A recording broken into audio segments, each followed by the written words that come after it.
Assalamualaikum warahmatullahi wabarakatuh. Perkenalkan, nama saya Eka Silvia dari Biologi 1 Universitas Islam Negeri Sumatera Utara. Adapun tujuan saya membuat video ini untuk memenuhi syarat mata kuliah anatomi fisiologi manusia.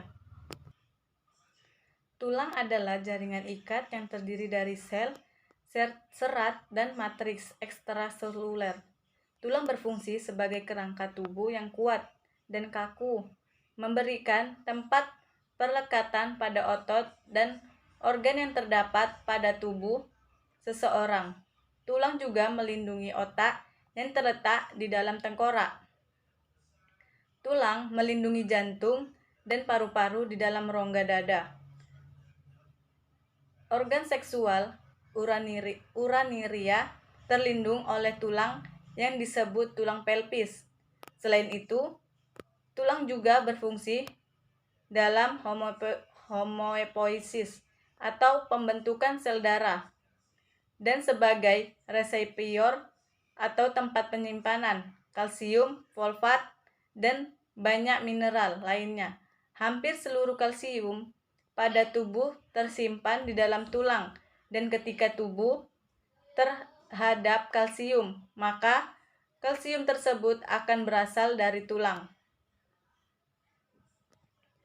Tulang berdasarkan bentuk dan ukuran tulang. Tulang panjang bentuk seperti tabung kedua, tulang ujung bulat dan di tengahnya silindris atau diafisis. Terdiri dari tiga bagian. Bagian ujung disebut epifis. Bagian tengah diafipis tersebut atas tulang keras. Bagian antara epifis dan diafipis disebut cakrafipis atau metafipis yang terdiri atas tulang rawan yang mengandung osteoblast.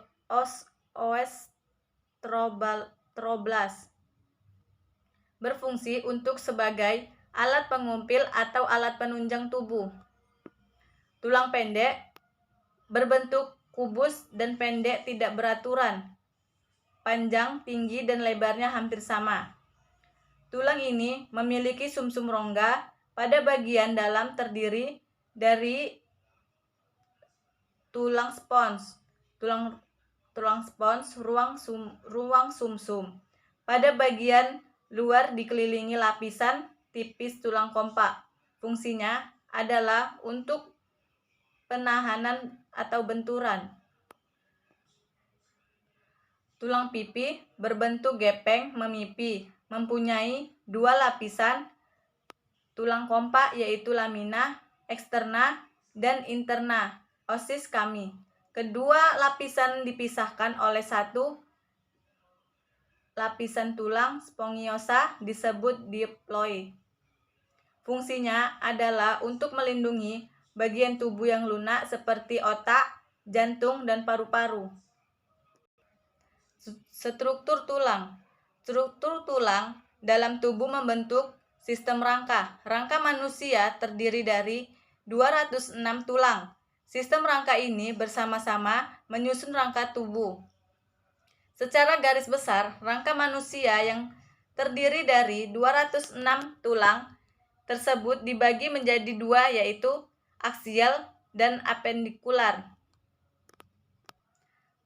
Rangka aksial merupakan kelompok tulang yang terletak di sumbu tubuh. Rangka aksial berjumlah 80 tulang. Rangka aksial terdiri atas tulang tengkorak. Tulang tengkorak terdiri atas tulang kepala belakang, tulang umbun-umbun, tulang dahi, tulang pelipis, tulang baji, tulang tapis. Tulang bagian wajah terdiri atas tulang rahang atas, tulang rahang bawah, tulang hidung, tulang pipi, tulang air mata, tulang power, tulang langit-langit rongga mulut, tulang konka.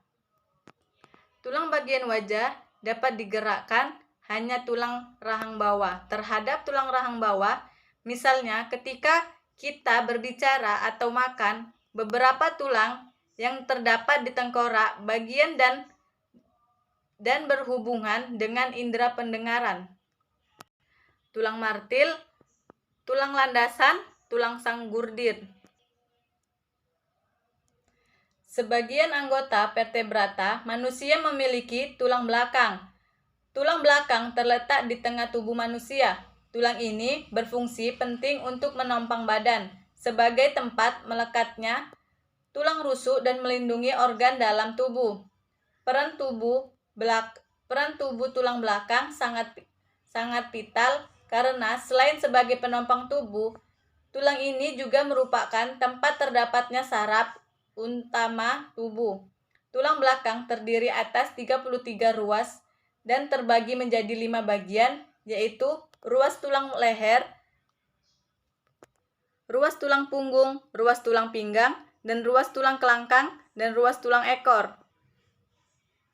Di antaranya tulang-tulang vertebra terdapat cakram invertebra. Cakram invertebra merupakan tulang rawan yang keras di luar namun lunak di dalam. Tulang ini berfungsi perendaman dan pelindungan vertebra. Tulang rusuk berbentuk pipi dan memanjang melengkung. Bagian belakang tulang rusuk berhubungan langsung dengan ruas tulang punggung. Tulang rusuk berjumlah 12 pasang. Tulang terdiri atas 7 pasang rusuk sejati, 3 pasang rusuk palsu, dan 2 pasang rusuk melayang.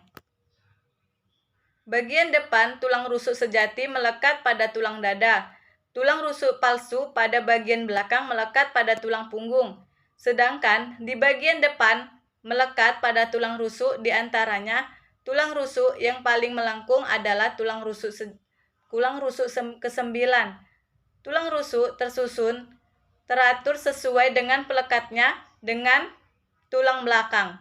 Ruangan di antaranya tulang rusuk disebut interossal space.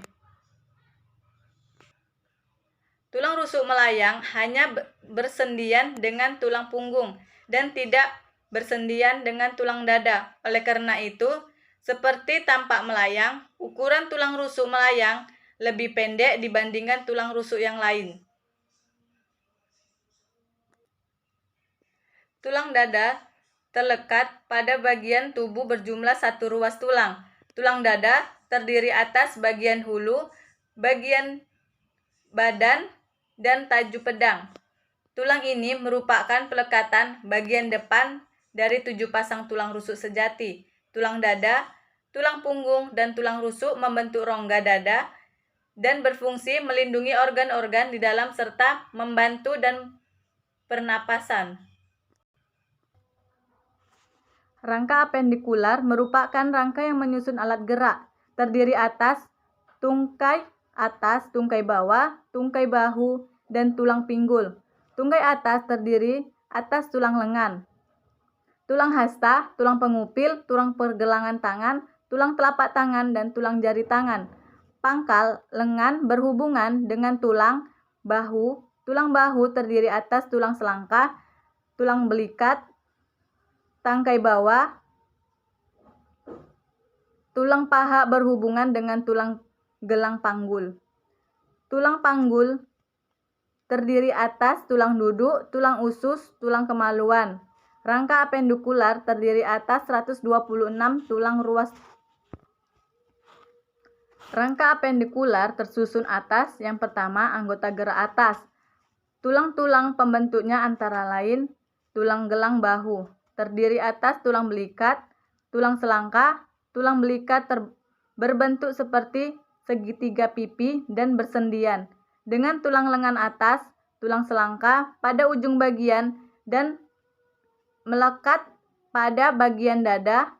Tulang gelenggang bahu berjumlah total 4 tulang. Tulang lengan atas berbentuk seperti pipa dengan beronggol di setiap ujungnya. Pada bagian bawah memiliki 2 bonggol yang bersendian dengan tulang lengan bawah. Pada bagian dan bersendian dengan tulang belikat terdapat 2 tulang lengan atas pada tubuh manusia. Tulang manusia, tulang hasta, dan tulang pengupil pada bagian ujung tulang hasta merupakan siku tangan, sedangkan bagian bawahnya merupakan tempat terdapatnya jari kelingking. Pada bagian atas tulang pengupil bersendi dengan tulang humerus, sedangkan bagian bawahnya merupakan tempat terdapatnya tulang ibu jari atau jempol. Kedua ujung bawah tulang lengan bawah bersendian dengan tulang pergelangan tangan. Jumlah total ruas tulang lengan bawah berjumlah 4 ruas tulang. Tulang pergelangan tangan berukuran pendek dan merupakan penghubung antara tulang lengan bawah dan telapak tangan. Tulang pergelangan tangan pada masing-masing tangan berjumlah 8 ruas tulang. Tulang telapak tangan berukuran pendek dan merupakan penghubung antara tulang pergelangan tangan dengan tulang-tulang jari tangan.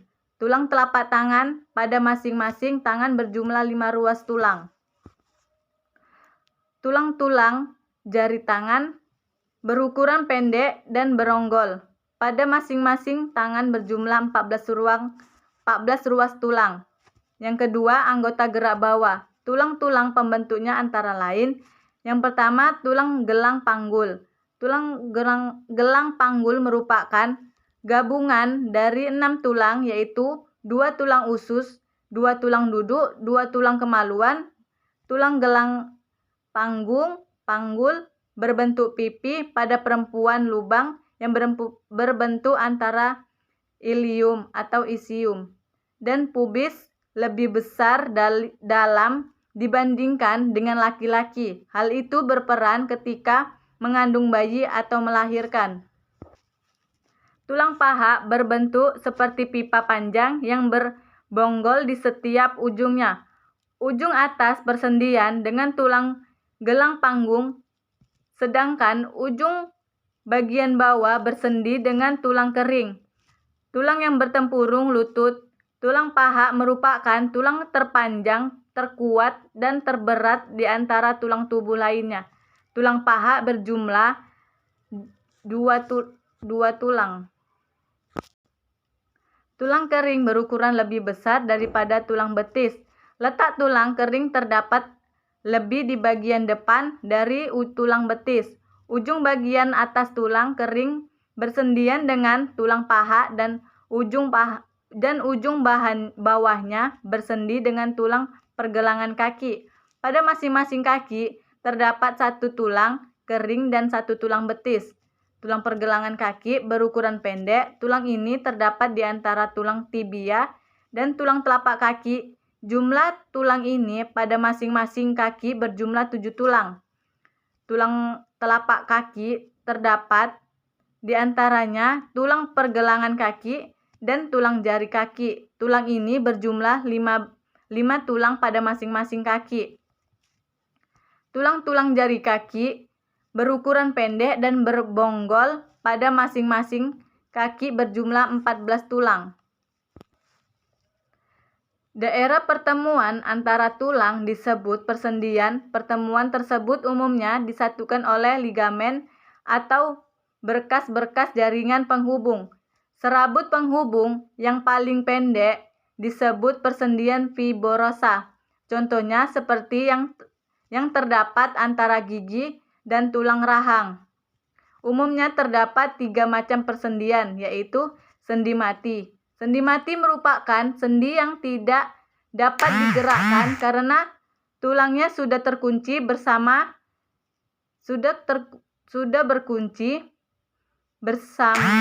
tulang. Contohnya pada tulang tengkorak dan tulang gelang panggul. Sendi mati tersusun atas jaringan penghubung fibrosa. Jaringan ini akan mengerasi seiring bertambahnya umur. Contohnya yang paling mudah adalah adanya daerah lunak pada bayi. Daerah ini menjadi keras sehingga tulang tengkorak bersatu. Bersendi kaku yang memungkinkan adanya sedikit gerakan, misalnya tulang-tulang pergelangan tangan dan kaki. Tulang sendi gerak. Sendi gerak memungkinkan terjadinya gerakan yang lebih bebas. Macam-macam sendi gerak adalah sebagai berikut. Yang pertama, sendi peluru. Yang kedua, ada sendi engsel. Yang ketiga, ada sendi putar dan sendi pelana. Sendi gulung Sendi peluru terjadi antara bonggol tulang yang satu dengan lekukan tulang yang lain. Sendi peluru memungkinkan terjadinya gerakan ke segala arah. Contohnya antara tulang paha dengan gelang panggul atau antara tulang lengan atas dengan gelang bahu. Sendi engsel terjadi antara bonggol tulang yang satu dengan ujung yang lain menyerupai alur. Sendi ini memungkinkan terjadinya gerakan ke satu arah seperti engsel pintu. Contohnya tulang paha, tulang kering atau disebut sendi lutut, tulang lengan atas dengan tulang hasta atau disebut sendi sikut. Sendi putar diantaranya ujung tulang yang berupa tonjolan masuk ke dalam lubang pada tulang yang satunya lagi. Gerakan yang terjadi berapa rotasi atau putaran, contohnya tulang pemutar dengan tulang atlas. Tulang pelana. Tulang pelana memungkinkan terjadinya gerakan kedua arah. Gerakannya seperti orang naik kuda di atas pelana, contohnya tulang ibu jari dan telapak tangan. Sendi gulung atau elipsoid terjadi di antara permukaan opal tulang yang satu dengan lekukan opal tulang yang lain. Contohnya pada tulang pergelangan tangan dengan tulang pengupil. Matriks tulang. Matriks merupakan gabungan protein dan karbohidrat yang mengikat sel bersama-sama atau membagi satu jaringan dari yang lain. Matriks tersusun atas serabut-serabut dan bahan dasar. Matriks merupakan salah satu jaringan pengikat yang bekerja sinergi dengan sel-sel tulang yang pembentukannya pelekatan antara jaring tulang. Matriks tersusun atas 25% mengandung senyawa anorganik berupa kalsium, fosfat, bikarbonat, dan sitrat serta senyawa organik berupa serabut kolagen. Tipe 1 serabut elastis, serabut retikular, fibroblas yang juga disebut sel retikular. Sel-sel tulang. Yang pertama ada osteoprogenitor. Osteogonotocitor terdapat di luar membran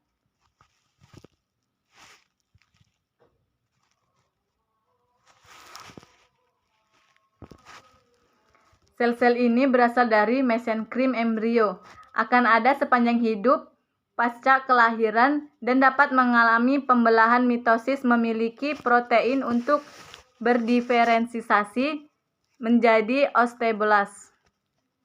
Osteoblas berasal dari sel osteoprogenitor dan berkembang di bawah pengaruh bond makroponik protein.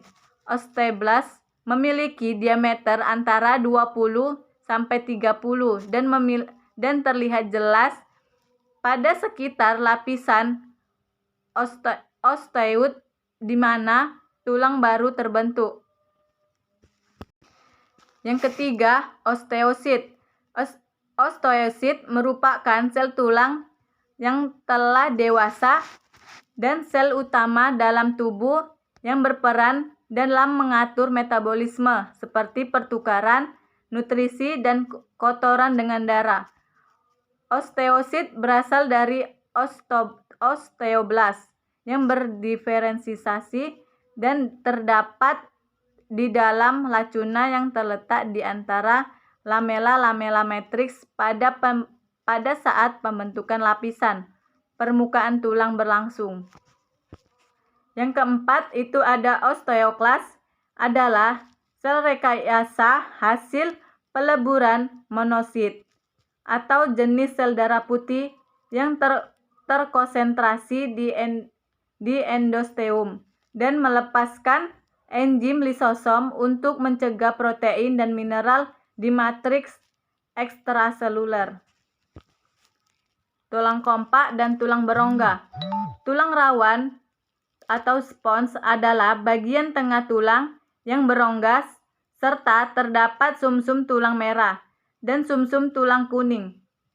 Sumsum tulang merah memproduksi sel darah merah, sedangkan sumsum tulang kuning menyimpan lemak. Dalam bahasa Inggris, tulang spons ini disebut cancellous bone. Tulang spons merupakan salah satu dari dua jenis jaringan tulang yang membentuk tulang. Tulang rawan terdiri atas sel-sel tulang rawan, serabut kolagen, dan matriks. Sel-sel tulang rawan dibentuk oleh bakal sel-sel tulang rawan, yaitu kondroblast, sedangkan sel-sel tulang rawan disebut kondrosit. Tulang keras atau kompak. Tulang terbentuk dari tulang rawan yang mengalami pemulangan. Ketika tulang rawan terbentuk, rongga-rongga matriksnya terisi oleh sel-sel osteoblast. Osteoblast merupakan lapisan sel tulang muda. Osteoblast akan menyeleksikan zat intraseluler seperti kolagen yang akan mengikat zat kapur. Jaringan tulang. Secara histologi, jaringan tulang dapat dibedakan menjadi dua komponen utama, yaitu tulang muda dan tulang dewasa. Kedua jenis ini memiliki komponen yang sama, tetapi tulang primer mempunyai serabut-serabut kolagen yang tersusun secara acak, sedangkan tulang sekunder tersusun secara teratur. Jaringan tulang primer. Jaringan tulang primer dalam pembentukan atau juga dalam proses penyembuhan kerusakan tulang. Maka tulang yang tumbuh tersebut bersifat muda atau tulang primer yang bersifat sementara karena nantinya akan digantikannya dengan tulang sekunder.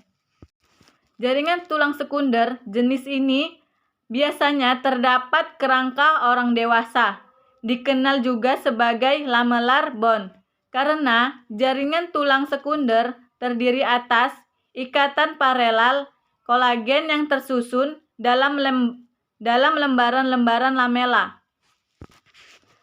Perkembangan dan pertumbuhan tulang. Pada awal perkembangan janin manusia kerangka seluruhnya terbuat dari tulang rawan. Tulang rawan yang relatif lunak secara bertahap berubah menjadi tulang keras melalui osifikasi. Osifikasi, proses penulangan tulang dari tulang rawan menjadi tulang keras, disebut osifikasi. Proses ini dibedakan menjadi dua, yaitu osifikasi intramembranasa dan osifikasi endokondral. Osifikasi intramembranasa disebut juga penulangan langsung. Proses ini terjadi pula tulang pipi. Misalnya, tulang tengkorak, penulangan ini terjadi secara langsung dan tidak akan terulang lagi untuk selamanya. Diapis merupakan bagian poros tulang.